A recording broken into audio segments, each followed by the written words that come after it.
Hello, welcome to Search with Sean, and this is a Chat with Sean episode. So do go and check out all the other ones. We've had some great ones recently. Do some housekeeping as usual. So we've had, obviously, I dropped quite a large SEO and AI news episode the other day, covering over 40 stories. I'm trying to get a bit better at throwing videos in there and stuff. And obviously, we don't cover the main digital marketing stories like core updates, which we obviously do include, but we also go over some more obscure stories around artificial intelligence and stuff to keep it a bit more interesting. So do go and check that one out. And then also, yeah, like I say, we've had chats with industry experts, and or the one I had recently was with Andrew Holland. But that'll be out in the next few days, probably out by the time this comes out. So go and check it out. It's he doesn't hold back as usual. If you've seen his LinkedIn post, so yeah, some really, really interesting points of view there. Some really great insights into the possible future of digital marketing. So do go and check that one out. And yeah, today we have a great guest, and I'll intro now. So Matt Pyke, and yeah, Matt is the founder and managing director of Fly High Media, which he founded in 2016. The agency has offices in Cheshire and Manchester, and specializes in SEO, PPC, social media marketing, paid social, and website design. So yeah, thanks, Matt, for joining me today. Yeah, thanks very much for having me, Sean. Yeah, it's great to be here. Yeah, so obviously a lot going on. I think it's really interesting agency side. I don't work agency side, but I do always find it interesting to look at that side because it's so dynamic. But in terms of like the current state of digital marketing, there's so much going on. It's quite broad question, but what do you think about the current status? Well, not the search, but digital marketing in general. Yeah, I think everybody that you speak to will give you a different answer. But I think there's also like a lot of noise. Like you hear different things every single day, like across LinkedIn. So you just got to filter it. But when it comes to it, like search is always going to stay the same. Google wants to display the most relevant results for users, so people keep coming back to Google. So yeah, I mean, it has changed a lot, but at the same time, it hasn't changed. The technical foundations, meeting the user intent. Links are still important. So it's changed, but it's not changed. I don't know if that's a good answer or not, but yeah, that's my answer. And I never worry about core updates or anything like that. As long as you're doing the three core principles right, I think you're pretty much set. Yeah, 100%. I had a talk with Majestic and around a large language models and how to kind of be seen in those and picked up in those. And a lot of it is really basic SEO stuff, like it's always been. Nothing much has changed in terms of having a good backlink strategy, having strong content that's easy to digest, relevant, topical relevance, all these things. And obviously we're getting to the other parts of digital marketing, paid and stuff like that down the line, obviously. So the next question was around how is Fly High Media integrating artificial intelligence to enhance creativity, the creative process in marketing campaigns, and just generally at the agency, how are you kind of integrating AI, if at all?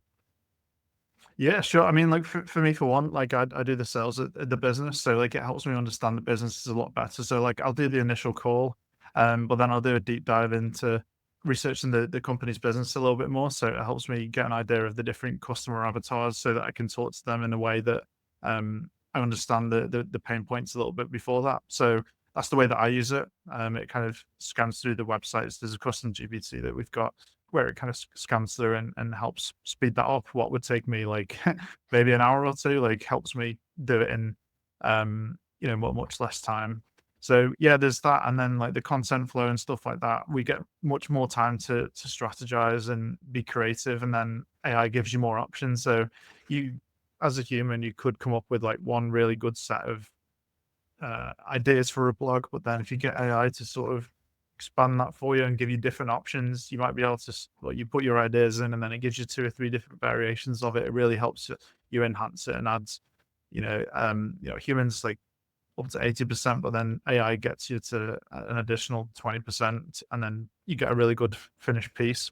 AI is no, but by everyone will say it's by no means a replacement for humans, but it does significantly help boost efficiencies so that people can spend time on the creative stuff and the the strategy within the business, which you can't replace by AI.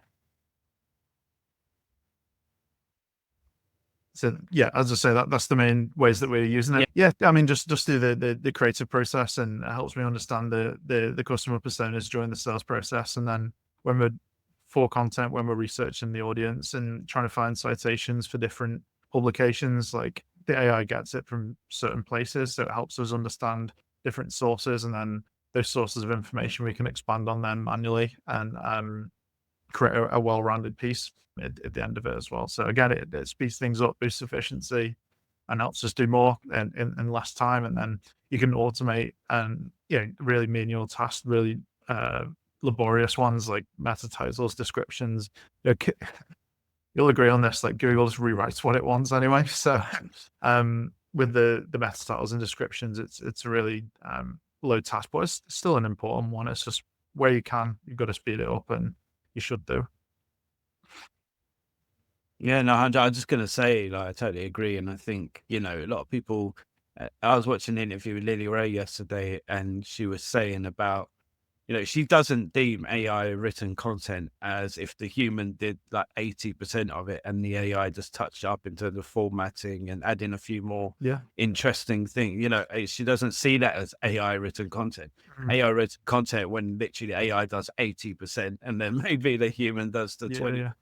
yeah. So I think this is the thing, for now, obviously AI is only just learning from the current data set on the internet or whatever. So Yeah, yeah. it is going to be limited at what it can spin out. But also, if you come up with most of the idea and then they just round it off to something that they know works, then why wouldn't you do that?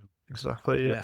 Yeah. We do use it in other ways as well, actually, just for reformatting data as well. Like the ChatGPT, for example, is really good with that. Also, really good example, Jonathan at Fly High, the technical lead, he did talk at Brighton in November, and it was talking about our content auditing. So we were doing that manually for a very long time. And it was taking like upwards of a day, depending on the size of a website. And Jonathan's built something really well through Google Sheets, scripts, ChatGPT, or other AI models. And it helps us do it in maybe half a day, that kind of thing. So basically, you can set it up so that it scans through. It can link with like Screaming Frog, for example, Google Business Profile, Google Ads. You can identify opportunities for improving schema. If there's missing title tags and descriptions, that kind of thing. And it's a good way of doing it, an efficient way of doing it.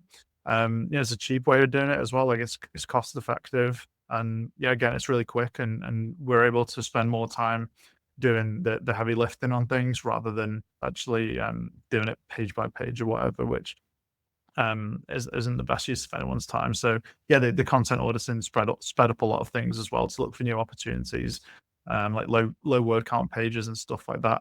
All things that other tools can do, but we like to take the best out of other tools and then put them all into one, and it's great, and it gets good results, and again, like faster, more efficient, so we can think about doing more creative things and strategically rolling them out.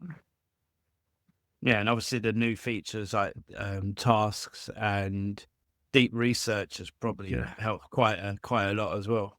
Yeah, absolutely. Yeah, the deep research. I'm yet to play with that properly. Only because it takes about 30 to 40 minutes to really run through it properly. But the amount of research that it does and how good it is for coding, that kind of thing's really quite impressive, and it's just going to keep coming along really quickly. So yeah, I'm impressed by it, and I'm excited to see where it leads. Really, it's really good for like debugging code and all that kind of stuff. So when we've got a problem in the office, like everyone's banging their head against the wall, it helps debug code a lot quicker, and again stops a lot of problems. Yeah, Andrea, I think I was in a call and someone rightly said like it was obviously the internet used to go on and check forums, like if you got a problem with Yeah, something, your car or whatever. And then it went to YouTube, you're trying to find a video about it. And now you can go on a, LLM model and ask the question and get, the answer quicker. So it's all kind of going down that route, isn't it? So 100%. it's really Yeah. interesting. Yeah. And the more you feed it as well. I mean, my ChatGPT, the way that I use it, the more it learns about me and my own tone of voice. So it says words that I say or sentences that I kind of say. So yeah, the more you feed it, the more you get from it. If you program in, say, um, if there's certain guidelines for an industry or something like that, so you can program in like what you can and can't include, that kind of thing. So yeah, the sky's the limit with you know, for example, like custom GPTs, that kind of thing. Yeah. I mean, like you say, if you got an understanding of a client and then you could put that into a model, and obviously they got projects now, so that helps with that as well. And it understood the brand that you're working with a bit better. So everything you do off that, it can like take that understanding and roll it into the work. It could be like really powerful. And also, I was going to say, if you do the deep research, and what I do is I do that deep research, and I say it's quite a long thing, so I basically chuck that into Notebook LM, and then I get the two people to have the conversation. So it's even shorter to understand everything. Ah, So got it. Yeah. it's but that's me being lazy, probably. Okay. Like It's been, that's I call it efficient. I've replaced the word with lazy with efficient in every that's right. possible way. Yeah, 100%. I just learned from a bit better at hearing things, rather than reading it. So that's why Yeah, I it's prefer. Yes, everyone has their own preference, I guess. But in terms of, you know, things have changed so much, and yeah, we in our Real Talk with Sean episode recently, we had this discussion around metrics, and a lot more people either SEOs are kind of less focused on keyword rankings, for example, yeah. and even on traffic to a degree. So, what key metrics are you reporting to clients, and how has this changed? And this isn't just obviously organic; it could be across paid and paid social as well. Yeah, I mean, we've definitely moved to more like a blended model where, if we're doing every service for a client, it's much, much easier to sort of report back on the blended model, because attribution is always a challenge, like it always has, always will been. And then GA4 came in as well. So like GA4 is telling you one thing, ads is telling you one thing, Shopify is telling you one thing. So we kind of got an agreement with um, clients so that they know like what a good result looks like and what needs to be improved. So I mean, in terms of metrics, yeah, keywords are very important. Clients are coming away from the thinking of vanity keywords, for example. They just want to focus on revenue and conversions really, and then the lead quality as well. That's really important to us because a marketing qualified lead's very different to a sales qualified lead because anyone can leave an inquiry, but if they're not going to progress past the marketing qualified lead, then that's a problem. And then we've got good relationships with clients where we get feedback on the quality of leads, and then we see what we can do to refine that and improve it. And then if they are getting a real flow of poor inquiries or the regular things being like regular questions coming in, then we try and either create content with uh, those questions being answered, or add FAQs to the page as well, which helps with the quality of things as well. So,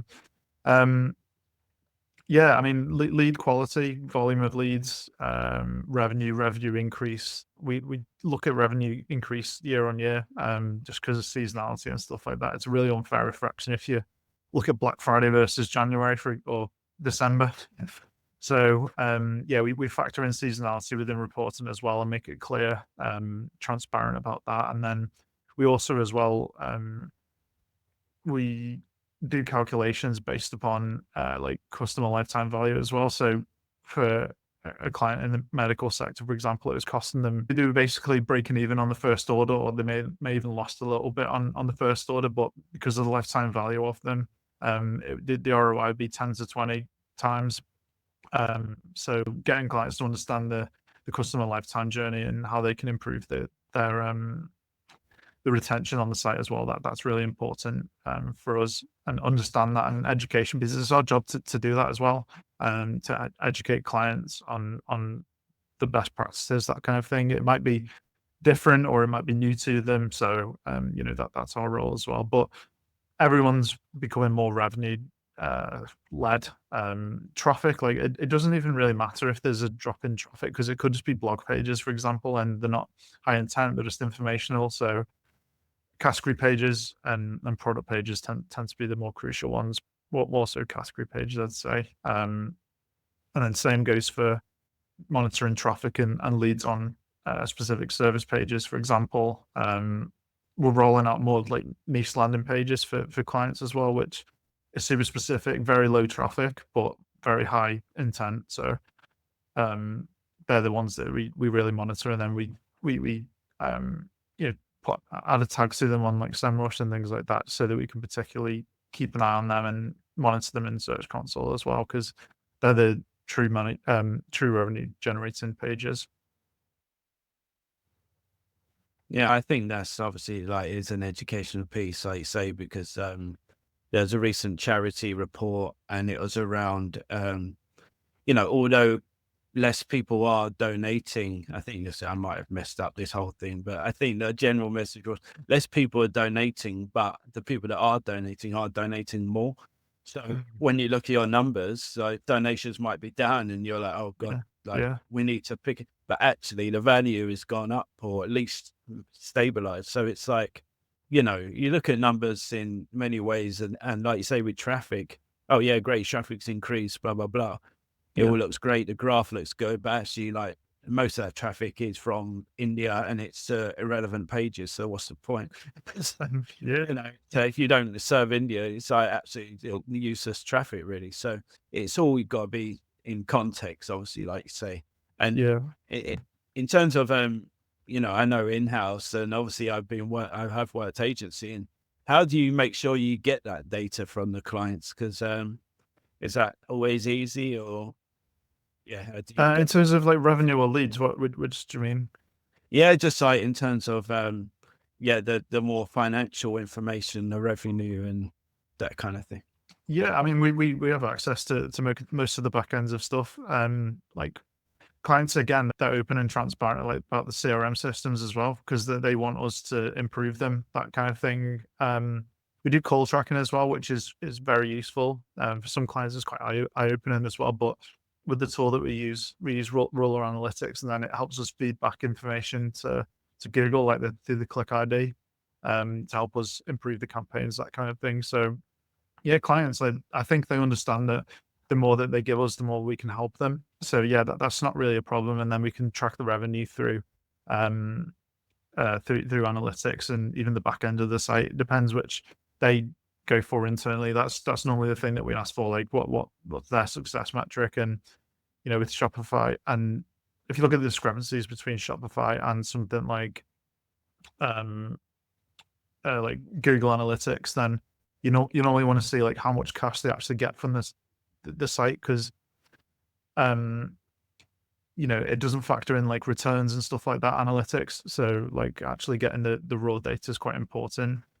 um so yeah, and then in the reports that we do, we always break it down really clearly and transparently as well, so we can see like new visitors come in, and we separate the searches between brand and non-brand, so we can see what like people who don't know who you are coming to the site.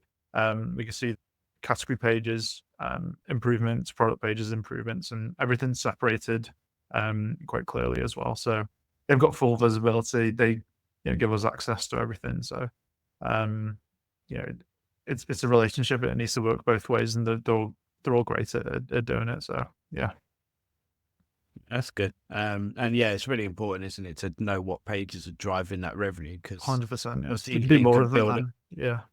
Yeah. Yeah, build on it. So I think that's definitely. Um, the next question was around quite a broader one again. What emerging skills do you believe digital marketers should focus on to remain competitive in the evolving landscapes? It was a topic discussed on Real Talk, and obviously I discussed with Andrew Holland around technical SEO because that was obviously in question a lot recently. So yeah, if you were going to hire people tomorrow, what kind of skills, what kind of what would you like to see from them, really? I love to hear his answer on that before I answer this. But like with hiring and stuff like that, because of how much things are changing, like you just got to hire people with the attitude to move forward, and people that are really people are willing to learn about things, that they're willing to move forward and adapt to things. The AI and stuff like that is there to help you and improve it. I think people need to be more rounded marketers as well, so they need to understand the broader landscape of things, so that they know like what learnings they can take from those platforms, for example. So quite often, let me say it, I've seen it in other cases, where like SEO and PPC don't talk together. So you can take learnings from successful PPC pages and put them in like and use them as SEO landing pages, or vice versa. You can see like you can do quick PPC tests like over a month or whatever, and see how keywords are performed, like the performance of CRO changes, that kind of thing. So yeah, the benefit that we do both is that they work really well together. And again, like you can do like a blended model of that. It's really interesting of how search. You know, some people say SEO is Google, but it's really not. SEO is becoming complete search optimization across different channels. So you know, you may get the more informational top level stuff on TikTok, YouTube, Pinterest, that kind of thing. But um, you know, it's important to satisfy each level of the funnel, and then you know, the website needs to be visible in search as well. So makes attribution a nightmare. But if you think about the search journey, it's cross-platform, and there's no easy way to say it, but like you need to understand the different data points, and yeah, and other skills, just being analytical about things and understanding what numbers to listen to, what numbers not to listen to, taking keyword tool data with a pinch of salt, and looking at like longer tail keywords that they can be just as effective as what you'd call like high search volume keywords. So yeah, I mean, just being flexible, open into learning about other channels and stuff like that, like not pigeonholing in one certain thing. I think that's quite important. So yeah, and understanding business goals as well. So not just SEO goals, like what the customers actually want from things versus like what we need and how we can get there for the business goals through SEO and PPC. So understanding the broader landscape, and then with new people coming in, the willingness to adapt to things, and that kind of thing.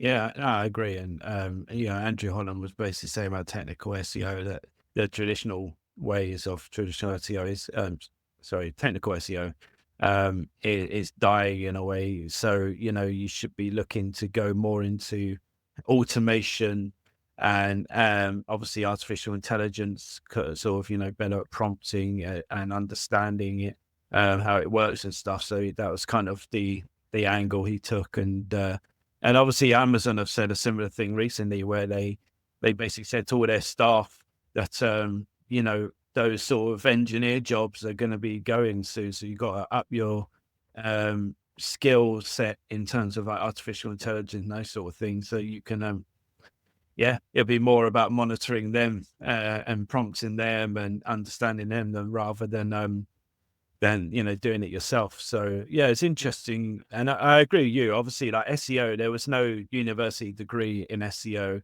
You know, obviously there's courses now, but most of us who have come through it have come through it in different ways, and you know, you Yeah. just learn it on your own, off your own back. So you know, you have to have that kind of inquisitive mindset, that Oh sort yeah. of Yeah. yeah, that, you know, I think that's curiosity and stuff. And yeah, I think you're right. And that sort of the mindset in terms of learning, keep developing. And I think SEOs, we are, you know, obviously there are the other digital marketers generally, but I think SEOs especially, we are quite good at keep evolving and developing our skills, because, you know, although Google hasn't really changed it, it does change the goalpost Mhm. sometimes. And like I say, it isn't just Google. So we've had to look at other things like Yeah. YouTube and stuff. Yeah.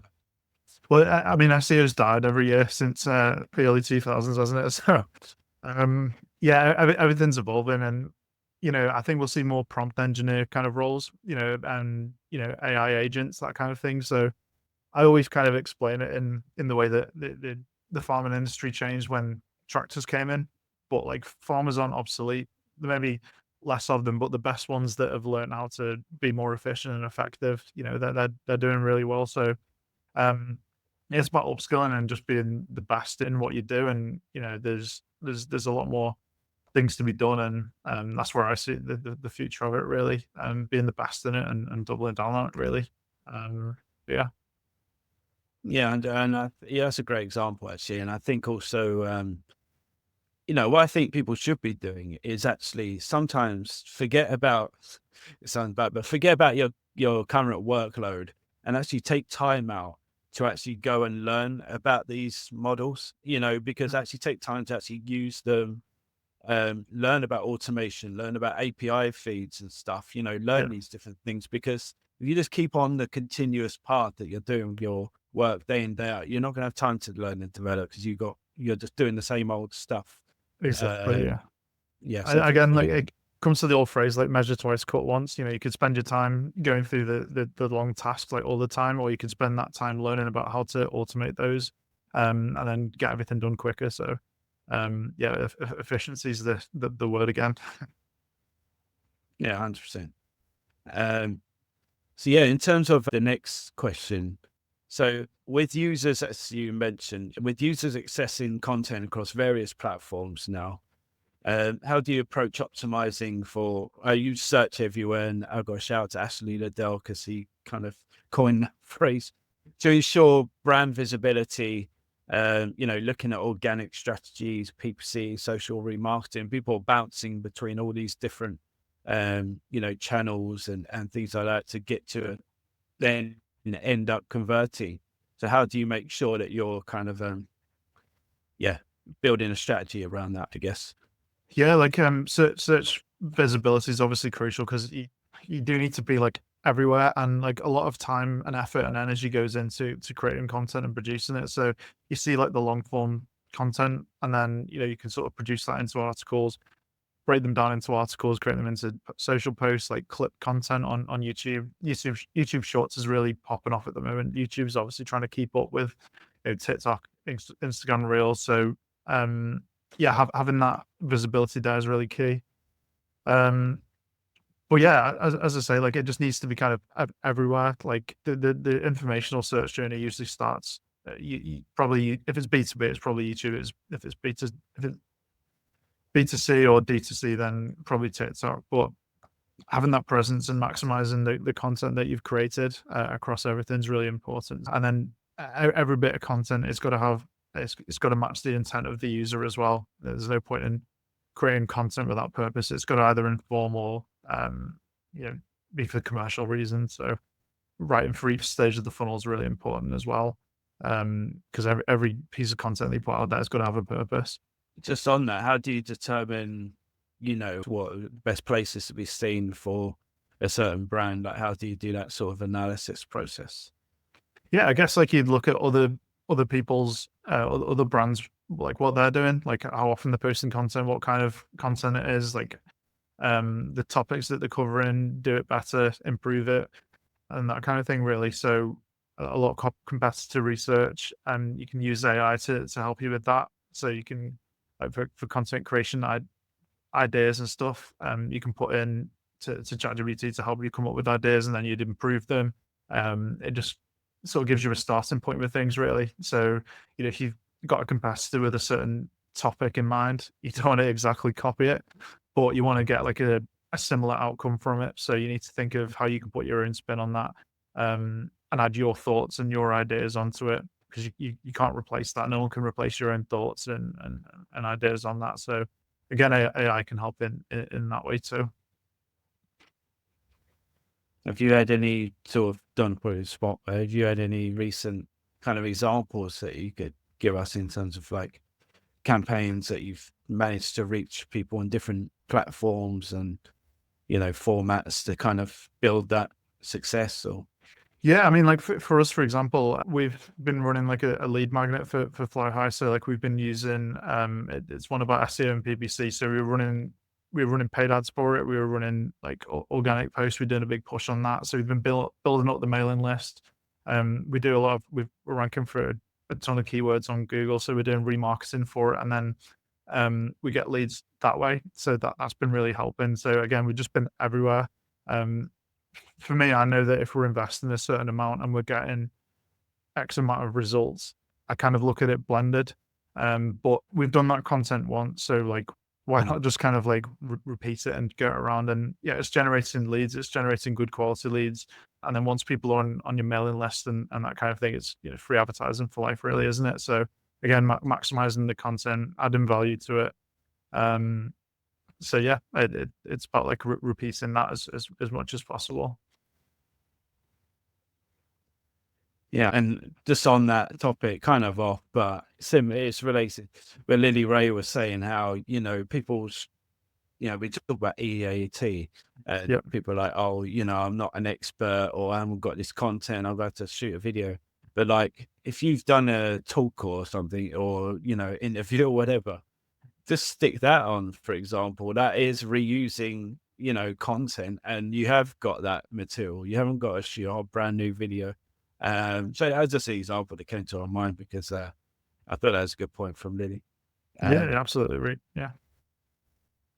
yeah, we get onto the future kind of everything soon, because I'll be interested in your thoughts on that. But one last one is one that I'm particularly really passionate about, as you could probably tell. But with video content, growing in dominance of, say, TikTok, Instagram, so what innovative approaches are you employing to engage your audiences effectively? Yeah, I mean, to be honest, we don't do a lot of video, but like, we're getting into it. So like, I'm doing more podcasts and stuff like that. Again, it's to jump off the back of it with like short form video content. I know the way that I consume it, bit of a short attention span. I want the value from it, sometimes. So I think it's a good way of getting out there, and the ways that it can be repurposed. Like 1 hour long podcast, for example, it can be chopped up into 5 or 10 different clips, and then if you publish that across YouTube, Instagram, um, everything, TikTok, whatever you want to repurpose it across, track the metrics from that, add UTMs to it. You can see how it all comes in. So that's how we'll be using it for the agency, I guess. And yeah, that's it really. Again, like video for us is still pretty new, to be honest, but it's something that we're really keen to push out, because Google's indexing it a lot better. It really favors it in search results as well, which is really yeah, you can just tell that they're trying to push it more than ever. So um, it's going to become more important. So yeah. Yeah, and I've seen a lot more video in things like ChatGPT as well. If you're asking for how to do things, really,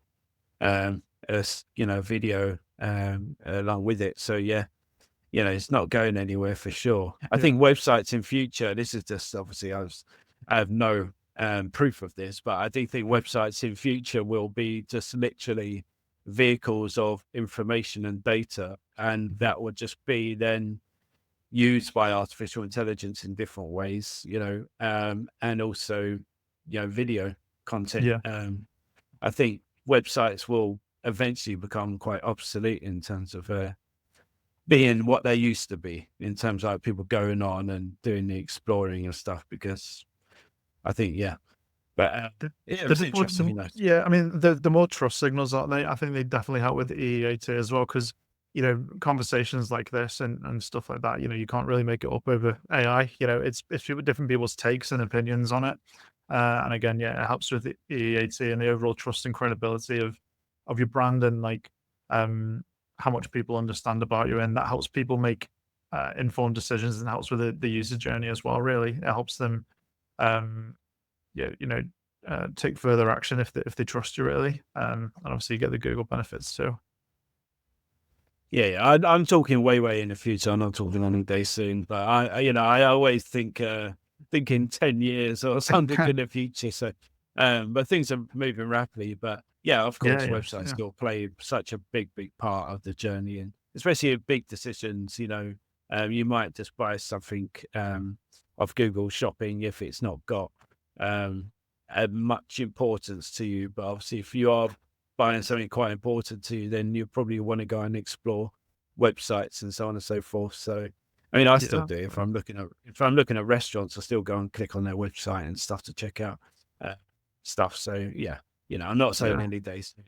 But another thing as well, just to touch on, is like the amount of it's very basic. I don't know how much you see of it day to day, because you're sort of in house, but like the amount of websites that don't have enough trust signals around the site, like basic things like not having a Google business profile set up, or the correct company information, that kind of thing. You don't know who's behind the business basically, and that really impacts. And I know that it does impact business outcomes from people leaving an inquiry or purchasing. If you've got a restaurant that's difficult to book, or like it's not clear like what they offer, or broken, I don't know, or they got bad reviews on Google, that trust and authority and reputation offsite is very important. It's something that's sometimes neglected.